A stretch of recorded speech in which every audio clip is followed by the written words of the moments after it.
Skill India പദ്ധതിക്കായി 8,800 കോടി രൂപ കേന്ദ്രമന്ത്രിസഭ അനുവദിച്ചതായി കേന്ദ്രമന്ത്രി അശ്വനി വൈഷ്ണവ്.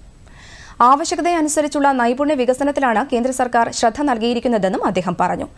കേന്ദ്രമന്ത്രിസഭാ യോഗത്തിന് ശേഷം മാധ്യമങ്ങളോട് സംസാരിക്കുകയായിരുന്നു അദ്ദേഹം.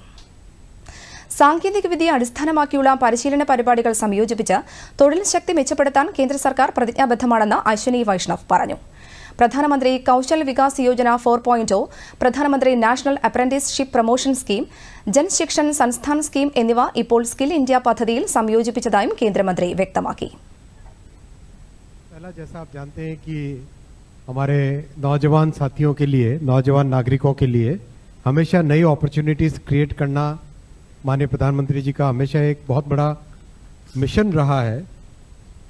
आज स्किल इंडिया प्रोग्राम को 8,800 करोड़ रुपए नया अप्रूवल मिला है और ये 3 विषयों पे बहुत ध्यान दिया गया कि सबसे पहले तो पीएम कौशल विकास योजना का वर्जन 4.0, जिसमें बहुत ध्यान दिया गया कि demand driven skill development. Demand मान लो आज के युग में इलेक्ट्रॉनिक्स की है तो इलेक्ट्रॉनिक्स के हिसाब से, आज के युग में अगर हॉस्पिटैलिटी की है, टूरिज्म की है तो टूरिज्म के हिसाब से स्किल कैसे डेवलपमेंट हो. दूसरा, जो ट्रेनिंग एंड सर्टिफिकेशन का प्रोसेस है उसमें इंडस्ट्री को कैसे ज़्यादा से ज़्यादा हम साथ जोड़ें, उसमें क्वालिटी को कैसे इम्प्रूव करें, उसमें बहुत ध्यान दिया गया. दूसरा, जो नेशनल अप्रेंटिसशिप प्रमोशन प्रोग्राम है उसमें भी आज विशेष मैं इसके पूरे डिटेल में भी जाऊंगा और इसमें इस बार ये ध्यान दिया गया कि मैन्युफैक्चरिंग और सर्विसेज दोनों में अप्रेंटिसशिप पे ध्यान दिया जाए. न केवल मैन्युफैक्चरिंग बल्कि मैन्युफैक्चरिंग एंड सर्विसेज दोनों में अप्रेंटिसशिप पे ध्यान दिया जाए.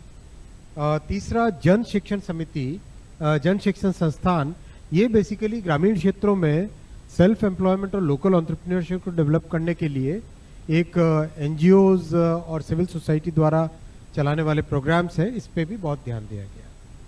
तो ये डिटेल्स है सारे के सारे प्रत्येक स्कीम के.